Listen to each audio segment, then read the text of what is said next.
ठीक है, next morphological part जो हम पढ़ने जा रहे हैं वो है फ्रूट के बारे में।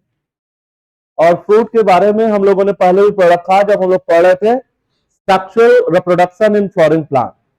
तो जब सेक्सुअल रिप्रोडक्शन पढ़ा था तब भी बताया था आपको ट्रू फॉल्स, ट्रू फ्रूट क्या है, फॉल्स क्या है ना।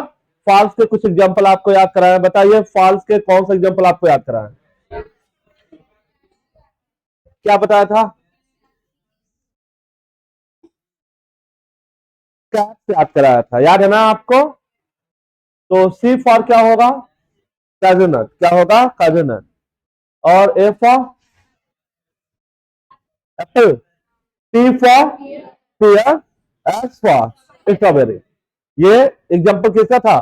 फॉल्स फ्रूट का, ठीक है ना? पार्थिनोकार्पिक फ्रूट के बारे में बताया था। क्या होता है पार्थिनोकार्पिक फ्रूट? क्या होता है पार्थिनोकार्पिक फ्रूट? बिना फर्टिलाइजेशन के क्या बन जाना? फ्रूट बन जाना, ठीक है ना? क्या होता है फॉल्स फ्रूट? ओवरी के अलावा फ्लावर का कोई और पार्ट फ्रूट बना है, जैसे कि थैलमस, जैसे कि थैलमस। तो ये सारी बातें आप पढ़ रखे हो। यहां पर भी दो चार लाइनें आपको बताते हैं, इसको जल्दी से देखिए और इसको फिनिश करिए, आगे बढ़ते हैं। चलिए, तो यहां देखिए, आपको मालूम है फर्टिलाइजेशन के बाद ओवरी का ट्रांसफॉर्मेशन किसमें होता है? फ्रूट में। तभी तो बोला जाता है कि फ्रूट है क्या? फ्रूट है रापेन डोबरी। क्या है? फ्रूट जो है रापेन डोबरी है, ठीक है? चलिए, तो ये देखो, ओवरी फर्टिलाइजेशन के बाद फ्रूट में, और जबकि ओवरी वाल फर्टिलाइजेशन के बाद किसमें ट्रांसफॉर्म हो जाएगा? फ्रूट वाल में। फ्रूट वाल को क्या बोला जाता है? कहा जाता है पेरिकार्प। क्या बोला जाता है? पेरिकार्प। फ्रूट वाल को क्या बोला जाता है? पेरिकार्प कहा जाता है। अब ये जो पेरिकार्प है वो फ्लेसी भी हो सकता है ना? और वो ड्राई भी हो सकता है। ड्राई होगा तो एकदम क्या होगा? एकदम थिन होगा वो, ठीक है ना? और एकदम थिन होगा तो कोई रिजर्व फूड मटेरियल नहीं रखेगा वो, ठीक है? जबकि ये देखो, जब फ्लेसी होगा तो इसका एडिबल पार्ट बहुत ज्यादा, बहुत बल्कि बनेगा। कब? जब फ्लेसी होगा तब। तो फ्रूट वाल पेरिकार्प ड्राई भी हो सकता है और फ्लेसी भी हो सकता है। अगर फ्लेसी पेरिकार्प होगा तो वो तीन लेयर में डिफ्रेंशिएट हो जाएगा, आउटर, मिडिल और इनर। आउटर वाले को क्या बोला जाएगा? इपिकार्प। मिडिल को क्या बोला जाएगा? और इनर को क्या बोला जाएगा? तो इपिकार्प, मीजोकार्प और इंडोकार्प, ठीक है? यहां देखो, जैसे मीजोकार्प की अगर आप बात करो तो अगर मैंगो की बात करें तो मीजोकार्प क्या होगा? फ्लेसी होगा। और यही जो फ्लेसी जो मीजोकार्प होगा वही मैंगो का क्या होता है? एडिबल पार्ट होता है। तो ये मीजोकार्प फ्लेसी हो सकता है जैसे मैंगो में। दो ही फ्रूट यहां पे दिया हुआ, मैंगो और कोकोनट। तो उसी सवाल पूछा जाता है। तो देखिए, मैंगो में मीजोकार्प क्या होगा? हाँ, फ्लेसी होगा, एडिबल पार्ट बनाएगा। जबकि कोकोनट में मीजोकार्प क्या होता है? फाइब्रस होता है। और इसी फ्रूट से, फ्रूट के मीजोकार्प से कोकोनट की बात हो रही है, तो कोकोनट में जो फ्रूट वाल है उसका जो मिडिल वाल है जिसका नाम है मीजोकार्प, वो कैसा होता है? फाइब्रस होता है। तो उससे क्या प्राप्त होगा? फाइबर प्राप्त होगा। याद रखना, कोकोनट के मीजोकार्प से जो फाइबर प्राप्त होता है उसे क्या बोला जाता है? क्वायर बोला जाता है। क्या बोला जाता है? क्वायर बोला जाता है, या उसको हस्क फाइबर बोला जाता है। क्वायर फाइबर बोला जाता है या क्या बोला जाता है? हस्क फाइबर बोला जाता है। ये सवाल याद रखना है। तो फाइब्रस मीजोकार्प कहां देखने को मिलेगा? कोकोनट में। और फ्लेसी मीजोकार्प कहां होगा? मैंगो में। चलिए, ये देखिए, यही इंडोकार्प जो इनर है, तो इंडोकार्प स्टोरी कहां हो सकता है? मैंगो में। मैंगो में इंडोकार्प क्या होगा? स्टोनी होगा, ठीक है ना?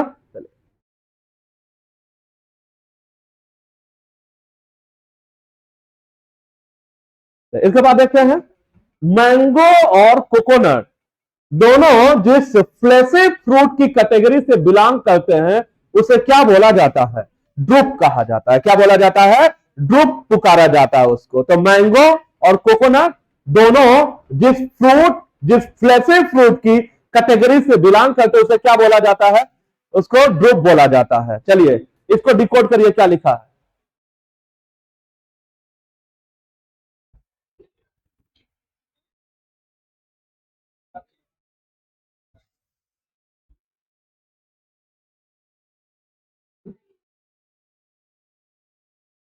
जी फॉर गैनेशियम। आगे नंबर दिखा है तो वो कार्पल का नंबर दिख रहा है कितना? अभी कल ही नोट किया है, अगर किसी गानेशियम में एक कार्पल होगा तो फ्लावर को क्या बोलोगे? कल ही नोट कराया था। क्या बोला जाएगा? मोनोकार्पेल। क्या बोला जाएगा? मोनो कहा जाएगा। नोट तो कराया था। और ये देखिए लाइन, ये बताया नहीं था हाइपोगाइनस, पेरिगाइनस, एपिगाइनस में। अगर जी के नीचे लाइन है तो फिर सुपीरियर ओवरी की इंफीरियर, सुपीरियर। अगर ऐसे लिखा हो तो हाफ इंफीरियर, बिल्कुल सही। ऐसा लिखा हो तो, और ऐसा लिखा हो तो, ये कैसे लिखा है? तो इसको डिकोड करो, क्या होगा? Monocarpellary, monocarpellary superior ovary, monocarpellary superior ovary से डेवलप हुआ है। याद रखना, इंपॉर्टेंट है। तो G1 सुपीरियर से, G1 बोले तो मोनोकार्पेलरी सुपीरियर ओवरी से, या सुपीरियर गाइनिसियम बोलेगा, उससे डेवलप हुआ है। इंपॉर्टेंट है, भूलना नहीं है कि किससे डेवलप हुआ है। मैंगो और ड्रो, मैंगो और कोकोनट, क्योंकि यही दोनों फ्रूट जो है यहां पे बने हुए हैं। ठीक है, सबसे आखिरी पार्ट में दो फ्रूट है, उन्हीं के बारे में हमें बात करनी है। तो मैंगो का एडिबल पार्ट क्या होगा? फ्लैसी मीजो का। ठीक है, जबकि कोकोनट का एडिबल पार्ट क्या होगा? सब लोग जानते हो, इंडोस्पर्म। क्या होगा? इंडोस्पर्म।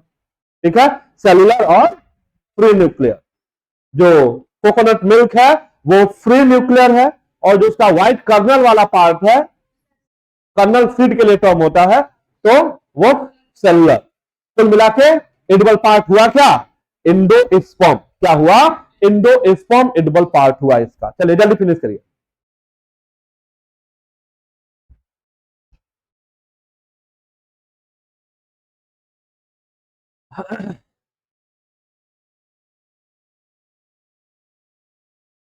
चलिए, तो ये बताइए फ्रूट का फॉर्मेशन कौन सा प्लांट ग्रुप है जो करेगा? कौन कौन से प्लांट ग्रुप है? कौन कौन से प्लांट ग्रुप होते हैं भाई? Algae, ब्रायो, टेरिडो, gymno, angio. तो इन पांचों में से कौन सा है जो फ्रूट का फॉर्मेशन करेगा? सिर्फ एंजियो, जिम्नो नहीं करेगा। अच्छा, तो ये तो हो गया फ्रूट की बात। सीड की बात,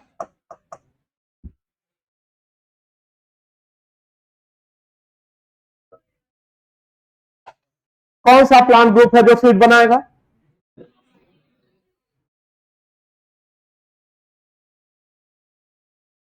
इन पांचों में से एल्गी, ब्रायो, टैर्डो, जिम्नो, एंजियो, ये पांच ग्रुप हो गए।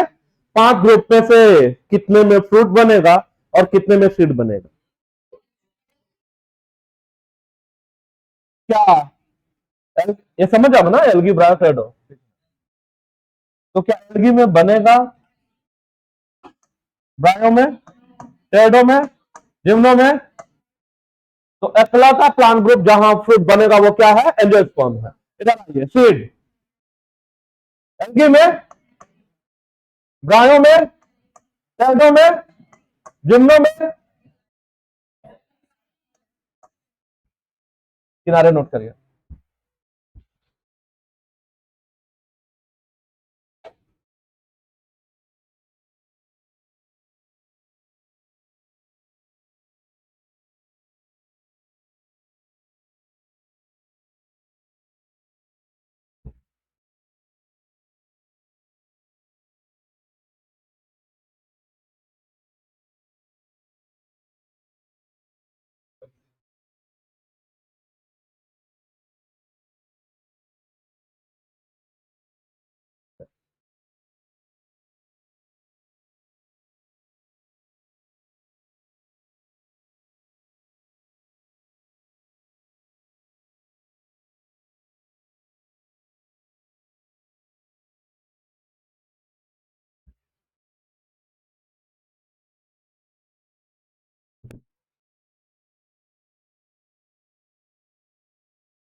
ठीक है, प्लेसेंटेशन किसे कहा जाता है? प्लेसेंटेशन क्या होता है?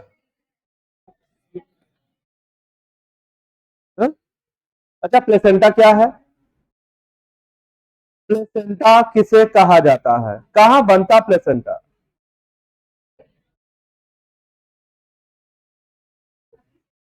कल डायग्राम भी बनाया था एक छोटा सा प्लेसेंटा के लिए। दोहराते तो हो नहीं यार तुम लोग। क्या होता है placenta? Inner wall of ovary पे एक कुशन लाइक फ्लैट एक आउटग्रोथ होता है जिसे क्या बोला जाता है? Placenta.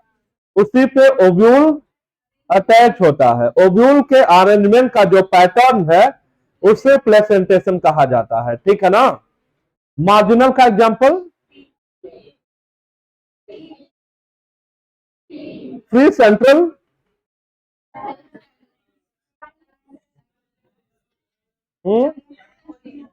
Parietal mustard and math याद करा। ठीक है, बेसल का एग्जांपल सनफ्लावर एंड नारियल। ठीक है ना? कौन सा बच्चा? एक्साइल का एग्जांपल टकला याद करा था। ठीक है ना? ये फोटो बहुत इंपॉर्टेंट है। ठीक है, टेस्ट का शेड्यूल आपने देख ही लिया होगा। आगे ये फिनिश कर लिया हो, इसको फिनिश कर लिया हो तो एक रीडिंग लगाते हैं और इसको फिनिश करते हैं। तो फ्रूट का पाया जाना सिर्फ और सिर्फ किसकी पहचान है? Flowering plant. कौन होता है फ्लोरिंग प्लांट? Only angiosperm. ठीक है। फ्रूट होता क्या है? मैच्योर या रापेंड ओवरी। मैच्योर या रापेंड ओवरी। और ये फर्टिलाइजेशन के बाद डेवलप होता है। देखो, ओवरी फर्टिलाइजेशन तो फ्रूट बना। ठीक है। बिना फर्टिलाइजेशन से अगर फ्रूट बन जा रहा है, ओवरी बिना फर्टिलाइजेशन के ही फ्रूट अगर बना ले रहा है तो उसे क्या बोला जाएगा? Parthenocarpic fruit. क्या बोला जाएगा? Parthenocarpic fruit. ठीक है। आगे आइए। फ्रूट फ्रूट वाल भी रखता है और फ्रूट वाल किससे बना हुआ है? ओवरी वाल से। तो ओवरी वाल फर्टिलाइजेशन के बाद किसमें ट्रांसफॉर्म हो जाता है? फ्रूट वाल में। फ्रूट वाल को क्या बोला जाता है? पेरिका। तो फ्रूट पेरिकाप रखेगा और आपको मालूम है फ्रूट के अंदर ही क्या बनेगा? सीड। क्यों? क्योंकि ओवरी के अंदर क्या है? ओव्यूल है। तो ओवरी तो फ्रूट में बदल जाता है, जबकि ओव्यूल किसमें बदल जाता है? सब पढ़ा रखा है कब? Sexual reproduction in flowering plant. तो अब फ्रूट में आप देखेंगे तो फ्रूट वाल होगा और क्या होगा? सीड होगा। अब पेरिकाप जो फ्रूट वाल है वो ड्राई भी हो सकता है और फ्लेसी भी हो सकता है। अगर फ्लेसी होगा तो तीन पार्ट में डिफ्रेंशिएट हो जाएगा, इपीकार्प, मीजोकार्प और इंडोकार्प। चलिए ये देखिए, मैंगो और कोकोनट जिस फ्लेसी फ्रूट कैटेगरी से बिलोंग करते हैं उसे क्या बोला जाता है? ड्रुप कहा जाता है। क्या बोला जाता है? ड्रुप। हाँ, ये देखिए, ये हमने नोट किया था और हमने कहा था इसको डिकोड करिए। किससे डेवलप हुआ है? बात से बंद करिए। यहां हमने नोट कर दिया है इसको। तो चाहे मैंगो हो और चाहे कोकोनट हो, वो डेवलप हुआ है किससे? मोनोकार्पेलरी सुपीरियर ओवरी से। इंपॉर्टेंट मार्क करिए, मोनोकार्पेलरी सुपीरियर ओवरी से डेवलप हुआ है। ठीक है ना? और कितने सीड होंगे? हाँ, ठीक है ना? और अगर हम कहें कि मैंगो में कितने कोटिलेडन होंगे? हाँ? दो। ठीक है ना? तो अगर वो कोटिलेडन आपको देखना हो तो जो इंडोकार्प है स्टोनी, है ना, जो आम की गुठली है, उसको आपको तोड़ना पड़ेगा। ठीक है ना? जब आप उसको तोड़ेंगे तो उसके अंदर कोटिलेडन निकलेगा। ठीक है ना? और उस कोटिलेडन के दो हिस्से हो जाएंगे। अगर आपने कभी तोड़ा हो उसे, ठीक है, तो उसमें जो कोटिलेडन निकलेगा, मतलब वो एक नहीं होगा, वो क्या होगा? दो होगा। मैं ये कहना चाह रहा हूं कि मैंगो जो है डाइकाट प्लांट है। क्या है? डाइकाट प्लांट है। तो मेरी बात ध्यान से सुनिए। सीड तो एक है, लेकिन उसमें कोटिलेडन कितने होंगे? दो होंगे। कब? जब बात होगी मैंगो की तब। लेकिन वही जब कोकोनट की बात होगी तो कोकोनट डाई काट नहीं है, कोकोनट क्या है? मोनोकाट है। क्या है? मोनोकाट है। ठीक है ना? तो अब इसको ध्यान से सुनो, तो चाहे मैंगो हो और चाहे कोकोनट हो, ये मेनी सीडेड है कि वन सीडेड है? बोलिए, वन सीडेड है, वन सीडेड है। लेकिन अब ध्यान से देखो, सीड तो वन ही है, चाहे मैंगो हो और चाहे कोकोनट हो। लेकिन मैंगो में कितने कोटिलेडन होंगे? दो कोटिलेडन, जबकि कोकोनट में एक कोटिलेडन होगा। तो ट्रू एंड फॉल्स में ध्यान से पढ़ना रहेगा कि मैंगो वन सीडेड तो है, लेकिन कोटिलेडन कितने हैं?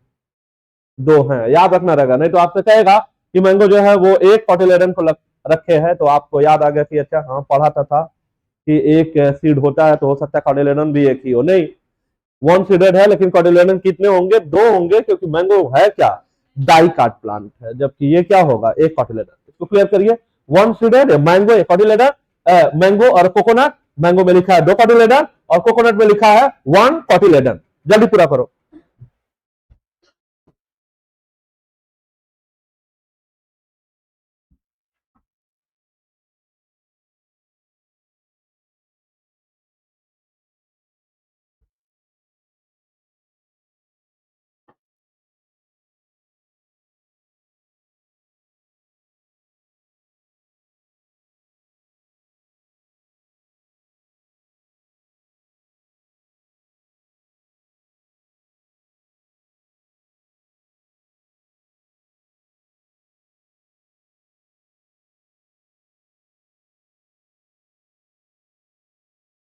ठीक है, चलिए देखिए जरा इधर, ये कंप्लीट कर लिया है?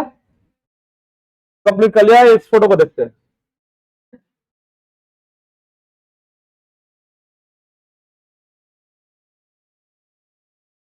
तो ये देखिए, ये है इसका एपिकार्प। क्या है? एपिकार्प। इसके बाद आ रहा है ये पूरा जो फ्लैशी पार्ट है, जो एडिबल पार्ट है, वो क्या है? अभी मैंगो की बात कर रहे हैं। और ये जो आम की गुठलियां हैं, वो क्या है? इंडोकार्प। अब इसके अंदर क्या है? सीड है। और इस सीड में अब होंगे एक कोटिलेडन, और ये है कोटिलेडन नंबर 2। तो दैट मीन्स 1 2। ये डाइकाट है। क्या है? डाइकाट। ठीक है, चलिए इधर देखिए, यहां इसकी बात करते हैं। तो अभी देखिए, यहां पर भी एपिकार्प होगा। क्या पाया जाएगा? एपिकार्प पाया जाएगा। और एपिकार्प यहां पे बहुत थिन होगा, बहुत थिन एपिकार्प होगा। जैसे ही एपिकार्प को रिमूव किया जाएगा, यहां पे बनाया नहीं है, तुरंत यहां पे ये जो फाइबर वाले पार्ट है वो आ जाएगा। और जब फाइबर आपको दिखने लगेंगे, इसका क्या मतलब है? मीजोकार्प। तो फाइब्रस मीजोकार्प किसका है?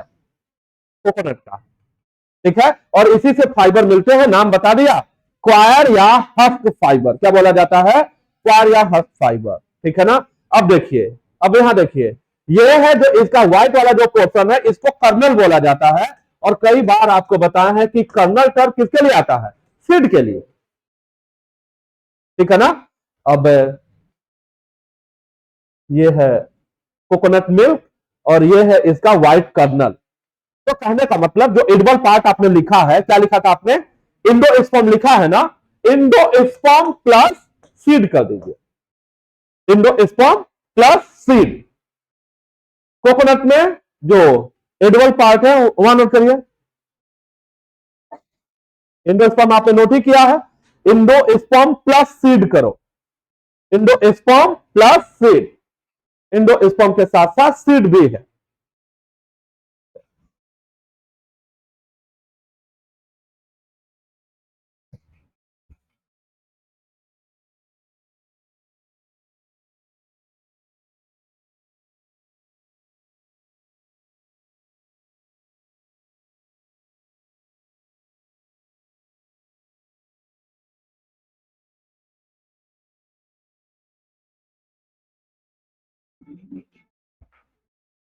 हाँ बताइए,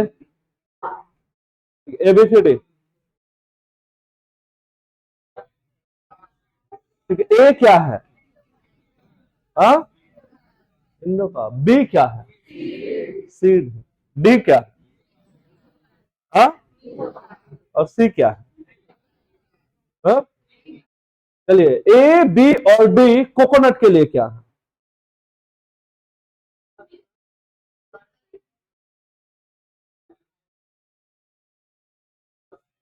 जो इसके लिए वो उसके लिए, तभी तो बीच में देखिए दोनों एरो आया हुआ है।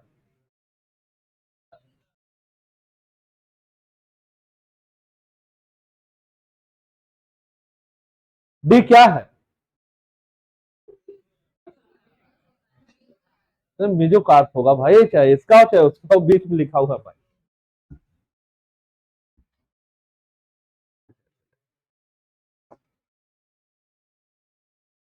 हाँ, सीड आपने पढ़ रखा है, structural reproduction in flowering plant में सीड पढ़ा है आपको? नहीं पढ़ा है? कितने पार्ट होते हैं सीड के?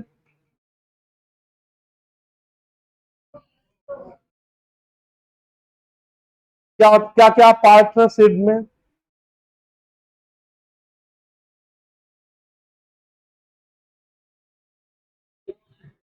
वो सब पढ़ा लिया है, यहाँ पे बस मैं रीडिंग लेने जा रहा हूं। ठीक है, तो आप उस वाले पार्ट से पूरा दोहरा लोगे, structural reproduction in flowering plant से। बाकी यहाँ पे जो पॉइंट है सारी एक एक करके सब पढ़ते हैं। आउटर सीड कोड को क्या बोला जाता है? सब पढ़ा रखा है, ठीक है। इनर सीड को टेगमेंट। तो सीड में पार्ट होता है, सीड कोट होता है। अब ना, अब अंदर आ गए, सीड कोट रिमूव कर दिया, अब अंदर आ गए, तो अब क्या होगा? एम्ब्रियो होगा। और फिर क्या हो सकता है? हाँ, इंडोस्पर्म हो भी सकता है और नहीं भी हो सकता है। अच्छा, एम्ब्रियो को देखेंगे तो एम्ब्रियोनल एक्सिस होगा, एक एंड पे रेडिकल, एक एंड पे प्लूम्यूल। अगर दो कोटिलेडन लगे हैं तो डाइकाट है, अगर एक कोटिलेडन लगा है तो तीसरा पार्ट। पहला हो गया सीड का कोट, दूसरा हो गया एम्ब्रियो जिसमें एम्ब्रियोनल एक्सिस ऑफ कोटिलेडन, और तीसरा पोर्शन हो गया एंडोस्पर्म, जो कि हो भी सकता है और नहीं भी हो सकता। ठीक है ना? तो पी में, ग्राम में होगा एंडोस्पर्म? हाँ, नहीं होगा। और एंडोस्पर्म नहीं रखने वाले सीड को क्या बोला जाता है? एल्बुमिनस की एक्स एल्बुमिनस? हाँ, एंडोस्पर्म की नॉन एंडोस्पर्म में? हाँ, चलिए, तो यही सारी बातें। हाँ, ये देखिए, एम्ब्रियोनल एक्सिस, एक एंड पे रेडिकल, एक एंड पे प्लूम्यूल, और दो कोटिलेडन लगे हैं तो ये डाइकाट है। सारी बातें पढ़ ली है ना? नोट नहीं करने जा रहे हैं, सब सिर्फ पढ़ेंगे बस।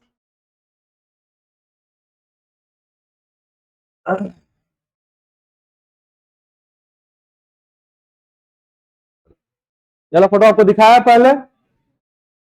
हाँ,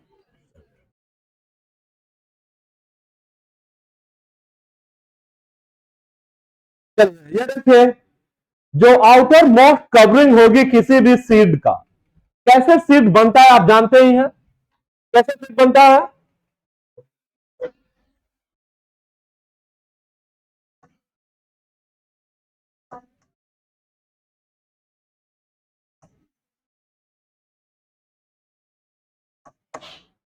सारी बातें आपको बता रखी है ना?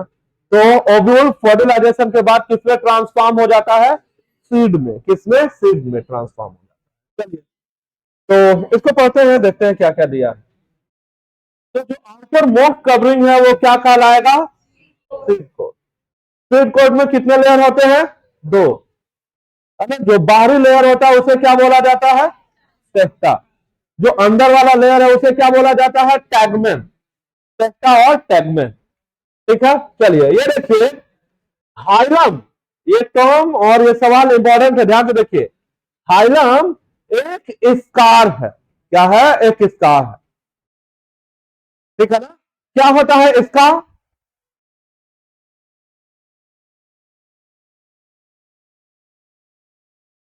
क्या होता है इसका?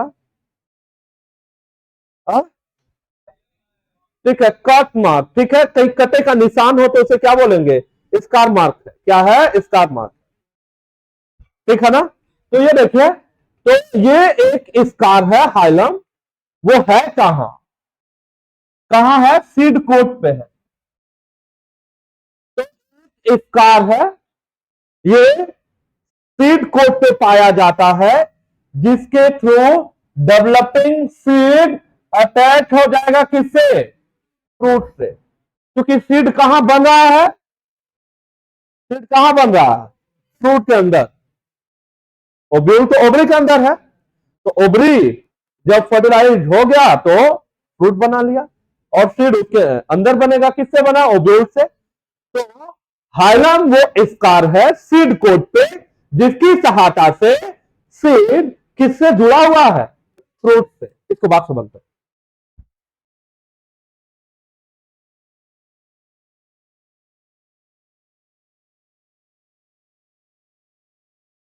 ठीक है, चलिए ये देखिए, हाइलम के ऊपर, ये अगला पॉइंट है जिसको बात से बंद करना है। हाइलम के ऊपर एक छोटा सा पोर पाया जाता है, जिसे क्या बोला जाता है, माइक्रोपाइल। क्या बोला जाता है, माइक्रोपाइल। इससे पहले भी माइक्रोपाइल आपको बताया है, कहां बताया था, ओब्यूल में। कहां बताया था, ओब्यूल में नहीं बताया था। ठीक है, तो ओब्यूल का माइक्रोपाइल सीड का माइक्रोपाइल बना लेगा, ओब्यूल का माइक्रोपाइल सीड का माइक्रोपाइल बना लेगा। तो बताओ, ये हाइलम के ऊपर है कि नीचे है, हाँ ऊपर। ठीक है, बॉक्स बनाओ और इंपॉर्टेंट मार्क करो। ट्रू एंड फॉल्स में क्या बोलेगा, कहेगा बिलो दी हाइलम, नहीं बिलो दी हाइलम नहीं, एबव दी हाइलम। तो हाइलम के ऊपर एक छोटा सा पोर है, उसे क्या बोला जाता है, माइक्रोपाइल कहा जाता है। ठीक है, चलिए, अब सीड कोड के अंदर तो एम्ब्रियो होगा, क्या होगा, एम्ब्रियो होगा। ठीक है, और एम्ब्रियो क्या रखेगा, एम्ब्रियोनल एक्सिस रखेगा। और देखना, चूंकि चूंकि ये डाई काट की बात हो रही है, तो कितने कोटिलेडन होंगे, तो फोटो आपके सामने, ये एम्ब्रियोनल एक्सिस है, एक इन पे प्लूम्यूल है, एक इन पे रेडिकल है, और ये दो कोटिलेडन है। ये तो कई बार बना चुका है ना। अभी रूट जब पढ़ा था तब भी इसको बनाया था, है ना। आगे आइए, कोटिलेडन प्राय फ्लेशी होता है और रिजॉर्व फूड मटेरियल रखता है।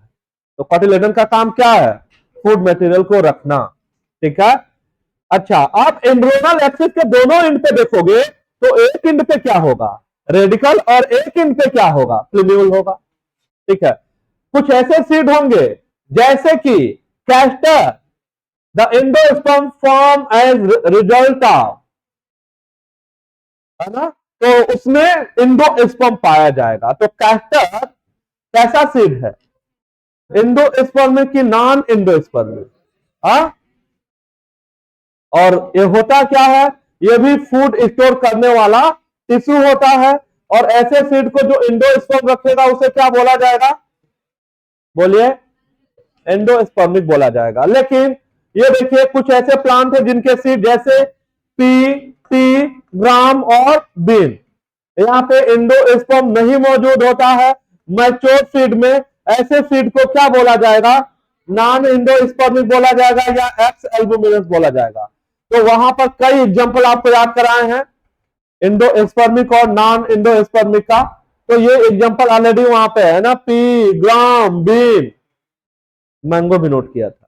तो कैसा होगा, वो नॉन एंडोस्पर्मिक होगा। जबकि ये देखना, कैस्टर क्या होगा, कैस्टर क्या होगा, एंडोस्पर्मिक होगा। कैस्टर क्या होगा, एंडोस्पर्मिक होगा। ठीक है ना। तो दोबारा यहां पे देख लेते हैं,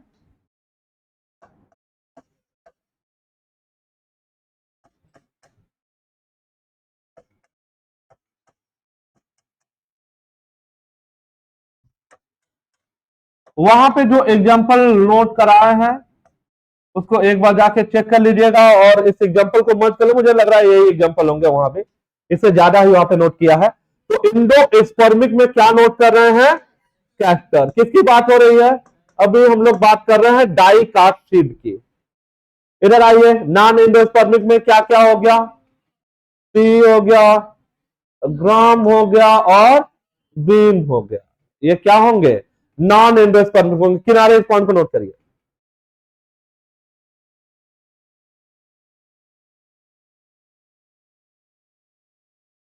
ठीक है, इस वाले फोटो में कोई कंफ्यूजन है नहीं। ठीक है, ये देखिए, ये सबसे बाहर सीड को और ये जो इसका मार्क दिखा रहा है वो क्या है, हाइलम है, और कह रहा है कि हाइलम के अबव।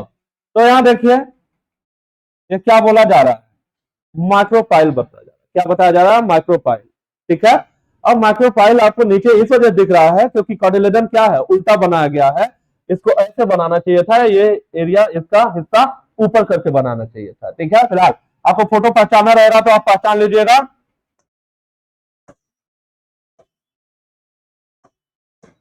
पहचानिए।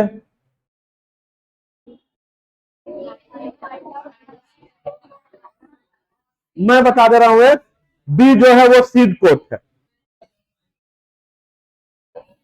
तो ए क्या है, हाँ, हाइलम, और सी क्या है, हाँ, माइक्रोपाइल। माइक्रोपाइल कहां होता है, हाइलम के ऊपर के नीचे, हाँ, ये तो नीचे बना हुआ है क्योंकि ये उल्टा बना हुआ है। ठीक, चलिए इसको नोट कर लीजिएगा।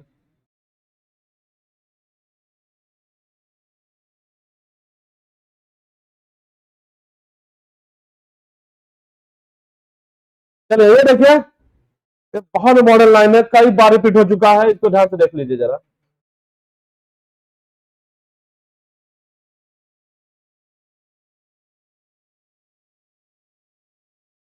हाँ, इसको देखिए,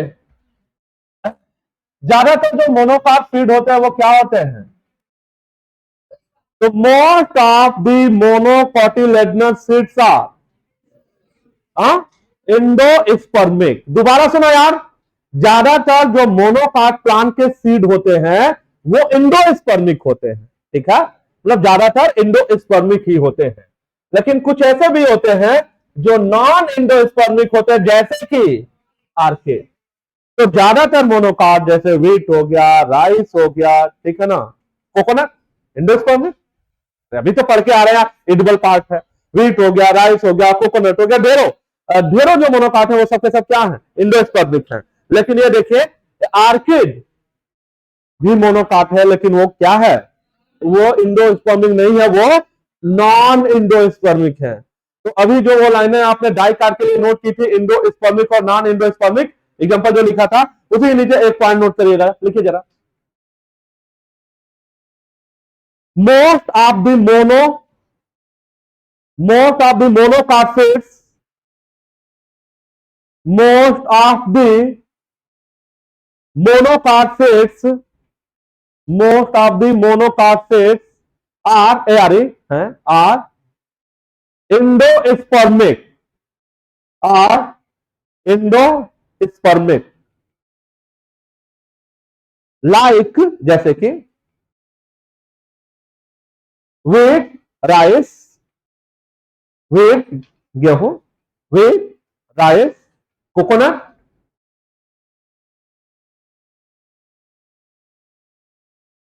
ठीक है ना। But but like but but like orchids are non endospermic. लेकिन जो आर्किड के जैसे हैं वो क्या हैं, वो नॉन इंडोस्पर्मिक है। तो ज्यादातर इंडोस्पर्मिक है, लेकिन आर्किड क्या है, नॉन इंडोस्पर्मिक है। तो याद रखिएगा, इंपॉर्टेंट है, ये स्टेटमेंट कई बार रिपीट हो चुका है, ट्रू एंड फॉल्स में भी आता रहता है। ठीक है ना। तो देखिए, generally monocotyledon seeds are endospermic. अब मान लो यही बोला, generally monocotyledon seeds are non endospermic, तो क्या हो जाएगा, वो फॉल्स हो जाएगा। याद रखिए, ठीक है। आपने क्या लिखा, वीट लिखा था, राइस लिखा था, है ना। मेज भी नोट कर लीजिए, मेज भी क्या है, मक्का भी क्या मोनोकाट है, मेज भी नोट करिए वहां पे, मेज भी क्या होगा, मोनोकाट। चलिए याद देखिए, ये देखिए, मोनोकाट सीड को दिखाने के लिए, मोनोकाट सीड को दिखाने के लिए ये बना हुआ है मक्के का दाना। क्या बना है, मेज ग्रेन है, ये क्या मेज ग्रेन है। और ये मेज ग्रेन का ही ये पूरा पार्ट आपको दिखाया जा रहा है, जिसमें आपको सीड कोड दिखेगा, एंडोस्पर्म दिखेगा, क्योंकि एंडोस्पर्मिक सीड है ना, इस वजह से एंडोस्पर्म भी दिखेगा। तो इसे हमें पहचानना है, बहुत इंपॉर्टेंट फोटो है ये, ठीक है, पहले से बता दे रहा है, ये टेस्ट में आएगा, ठीक है ना, तो आप इसको सही से पहचानिए। तो एक एक पार्ट को ध्यान से देखते हैं इसके, ये फोटो बहुत इंपॉर्टेंट है। चलिए ये देखिए, ये सबसे बाहर एक पतली सी लाइन दिख रही है जहां पे क्या लिखा है, सीड कोट एंड फ्रूट वाल। इसका क्या मतलब, ये सीड कोट है कि फ्रूट वाल है? हा? ये जो सबसे बाहर एक पतली सी लाइन आपको दिख रही है ना, सबसे बाहर एक पतली सी लाइन, सबसे बाहर वाला जो आउटर एक पतली सी दिख रही है, मैं ये जानना चाह रहा हूं, ये सीड कोट है कि फ्रूट वाल है? ये दोनों है। क्यों?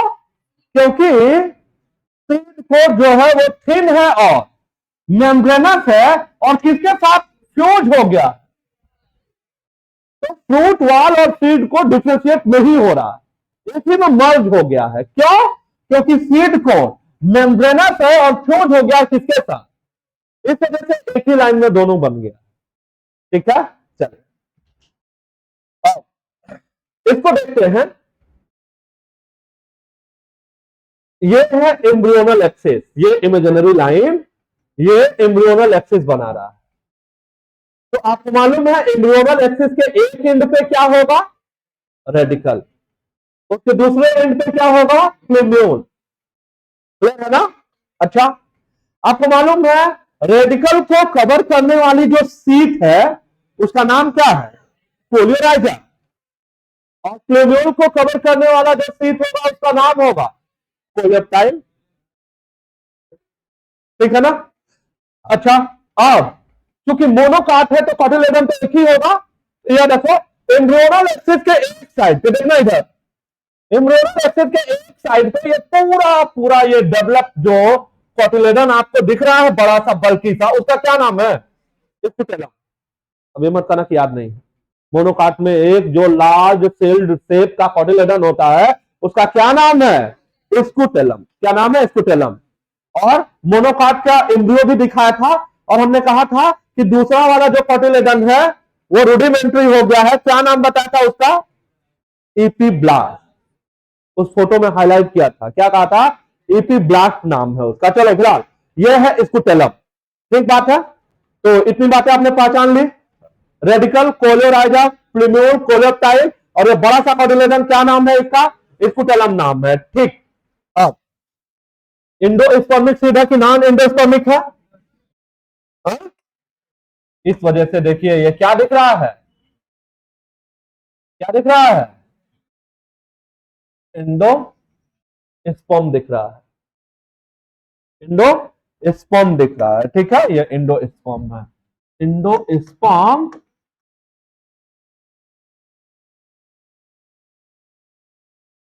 किसका बना है, कार्बोहाइड्रेट का, स्टार्च है, क्या है, स्टार्ची है ये, ओके, ये स्टार्च है। और सबसे खास बात अब आपको बताने जा रहे हैं, ये देखिए जरा, ये पूरा जो इंडोस्पर्म है, ये पूरा इंडोस्पर्म घिरा हुआ है, एक लेयर है इसके ऊपर, पूरे इंडोस्पर्म के ऊपर एक लेयर है, और ये लेयर बना हुआ है प्रोटीन का, किसका बना है, प्रोटीन का बना हुआ है। पढ़े लिखे होशियार आदमी हो, नाम बताओ, एलोरान लेयर, क्या नाम है, एलोरान लेयर।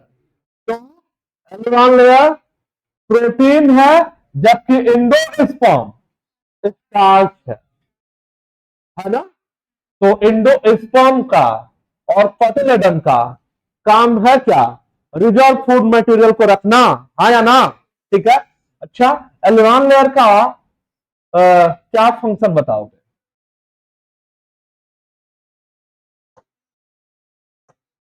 सबसे बाहर है तो इंडोस्पर्म को क्या कर रहा है,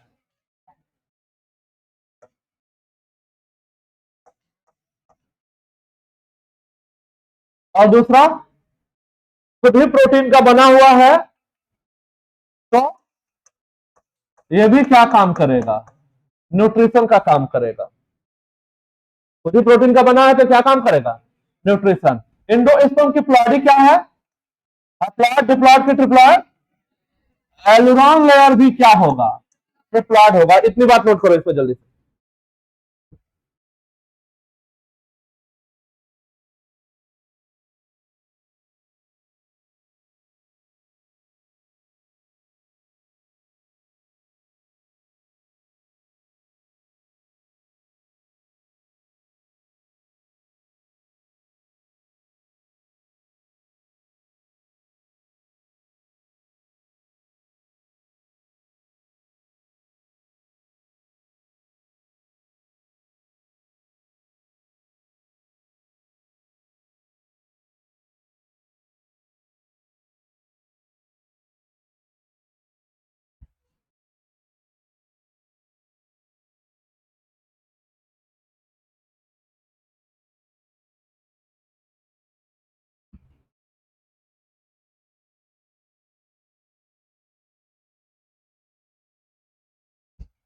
इधर देखिए, जो एंडोस्पर्म है वो बल्की है और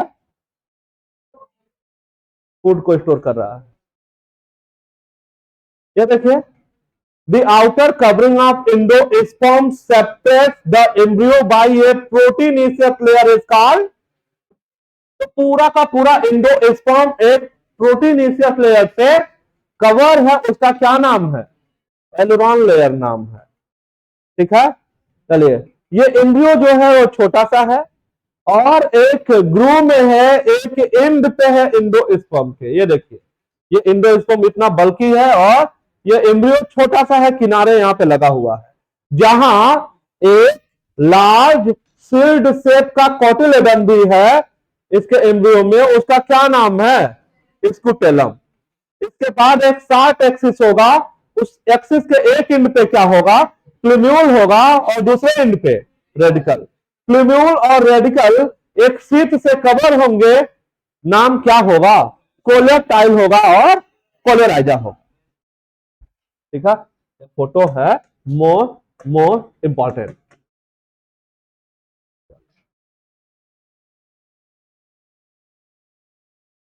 तो ये देखिए, ये है एम्ब्रियो और ये वाला जो पोर्शन है वो क्या दिखाया जा रहा है, एंडोस्पर्म। क्या दिखाया जा रहा है, एंडोस्पर्म दिखाया जा रहा है। ठीक है,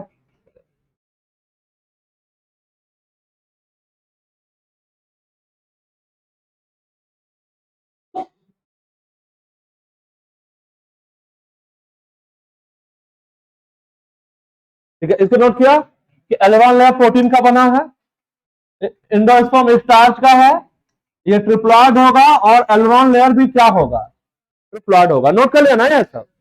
ओके,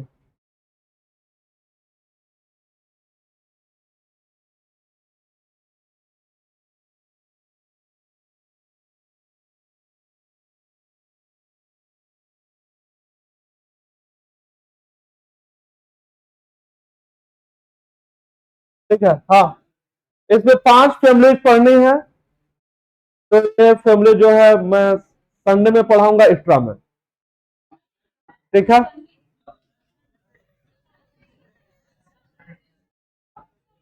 एक ही लेक्चर में पांचों फैमिली पूरा फिनिश करूंगा। 5 फैमिली हमें पढ़नी है, तो वो पढ़ेंगे हम लोग बाद में।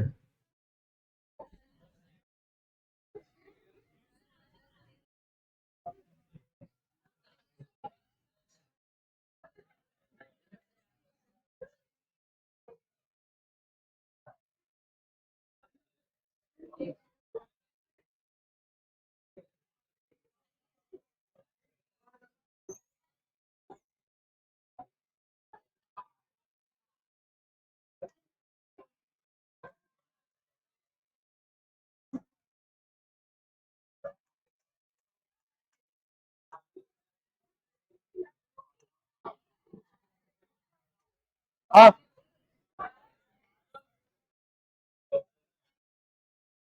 चलिए हेडिंग दीजिए।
ठीक है, आप इसी पे नोट करिएगा यहाँ।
क्यों चिल्ला रहे हो?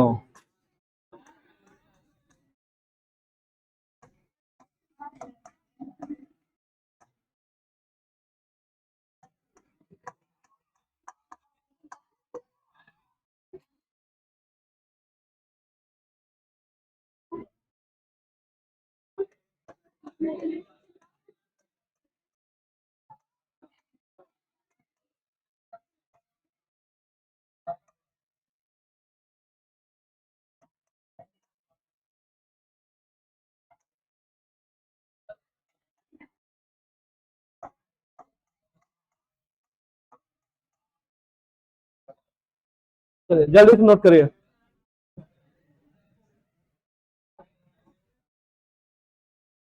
ठीक है, तो प्लांट टिश्यू नाम किसने दिया है? प्लांट टिश्यू टर्म किसने दिया है? नाम बताइए। एनग्रू। क्या नाम है? एनग्रू। ठीक है, फादर ऑफ प्लांट एनाटॉमी, वही नाम है भाई, एनग्रू। क्या होगा? एनग्रू। ये देखिए अभी कल, अरे क्या कर रहे यार तुम लोग, क्यों कॉन्सेंट्रेट नहीं हो रहे? इधर देखो। ठीक है, दो बुक का नाम कल बताया था, है ना? पहला क्या बताया था? प्लांट मॉर्फोलॉजी, ठीक लिखा है। और दूसरा एनाटॉमी ऑफ सीड प्लांट। मुझे ये जानना है कि ये बुक कब पब्लिश हुई है। अच्छा, ये तो आप जानते हो कि ये किसने लिखा है? हाँ, कैथरीन एसाउ ने। किसने लिखा है? ठीक है ना, तो वो आप जानते ही हो। सन बताइए।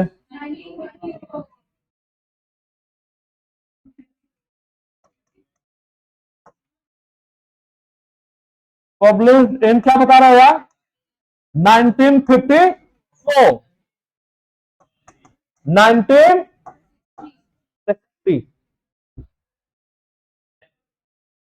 ठीक है ना? ये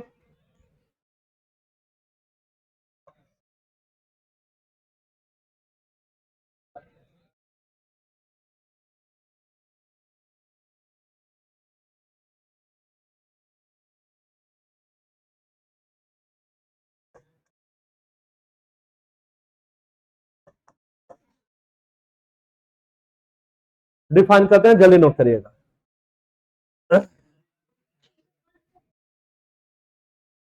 कैसे बनता है? अरे क्यों इतना चिल्ला रहे हो यार तुम लोग? कैसे बनता है टिश्यू? टिश्यू कैसे बनता है?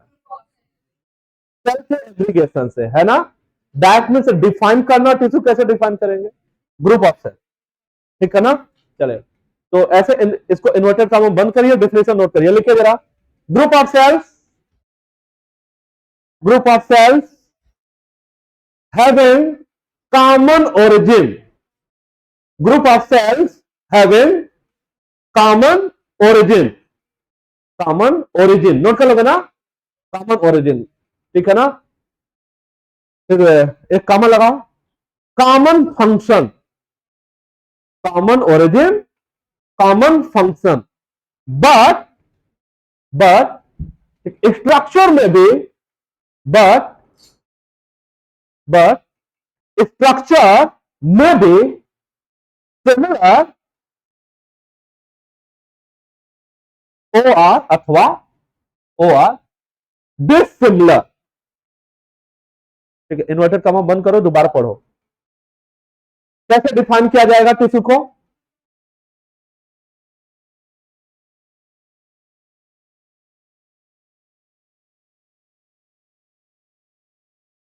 बता भाई। Group of cells, common origin, common function, लेकिन स्ट्रक्चर एक समान हो भी सकता है और अलग भी हो सकता है। ठीक है ना, तो ये डिफिनेशन है किसका? टिश्यू का। ठीक है, नेक्स्ट पॉइंट आइए लिखिए, क्लासिफिकेशन। क्लासिफिकेशन।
अभी जो नया वाला सिलेबस है उसका 3 पेज मुझे देख करके स्टेपल करके देना मुझे।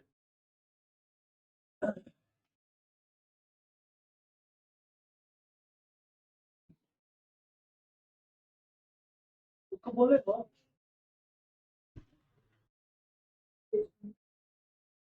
सिलेबस जो बाहर लगा है एक हमें दे देना।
लेकिन जो उसने ऐसे दिया वो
बीस मिनट बहुत अच्छा बना और